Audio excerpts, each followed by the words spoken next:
Mga kaibigan, nandito na po kami sa bayan ng San Gabriel, ang bayan ng aking manugang. Ito po, Sinya, ano lang muna tayo. naghahanda na po kami Sinyas lang. kasi aakyat na po kami ng bundok. Alam niyo mga kaibigan, yan si Jerome, nagkita lang yan sila sa Dubai ng kanyang kasintahan. At gusto po namin na mapaalam po sa kanyang magulang sa bundok. Ito po, paakyat na po kami. Ang direksyon po namin ay Barangay Bayabas, San Gabriel, La Union. Napakahaba pong paglalakbay mga kaibigan. Dadaan ka po ng bangin. Yung kung baga parang bitukang manok. Ay, sa tingin ko parang mas mahigit pa sa bitukang manok ang aming dinaanan mga kaibigan. Ayan po.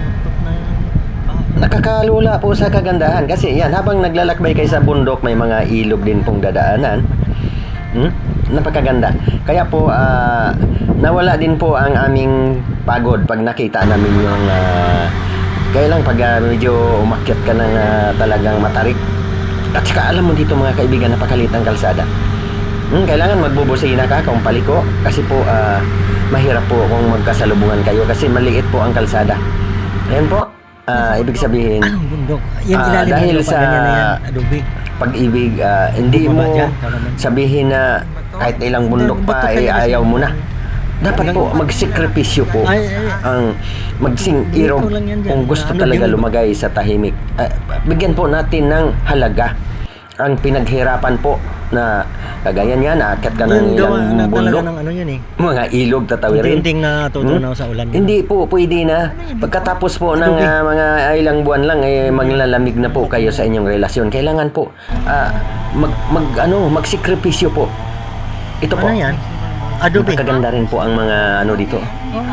Itong ilog na ito, ilang beses po namin tinawid kasi ibig sabihin na galing sa bundok yung ilog, kami paakyat din ng bundok.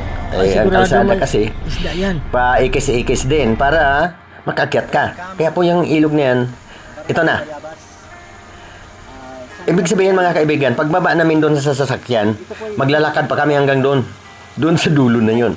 Kaya po, dito po sa paglalakad namin, ay natutuwa na lang po ako at may nakita din po akong palayan dito. Pero malayo pa po ang bahay. Ang bahay ng aking manugang. Ibig sabihin, hapon na, yan palubog ng araw ay maglalakad pa kami dyan na halos 1 kilometer pagbaba sa sasakyan. At saka, matagal po tayo makarating kasi ganito po ang daanan. Maliit lang po. Yan. Ayun, sa wakas, dumating na kami dito sa komunidad. Ayun, no?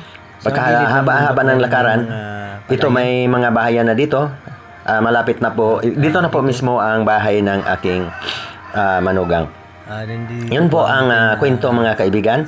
Na sana pahalagahan nyo po ang inyong isang dibdib. Kasi po, ang pakay po talaga namin dito ay mabless ng pastor. Ayan na po. Born again na po sila. Itong aking manugang, born again po yan. Kaya po kailangan po na basbasan ng pastor. Pero ang kasal po nila sa Dubai po gaganapin. Kasi parehong nagtrabaho sa Dubai yan. Babalik din po yan. Ayan, maraming salamat.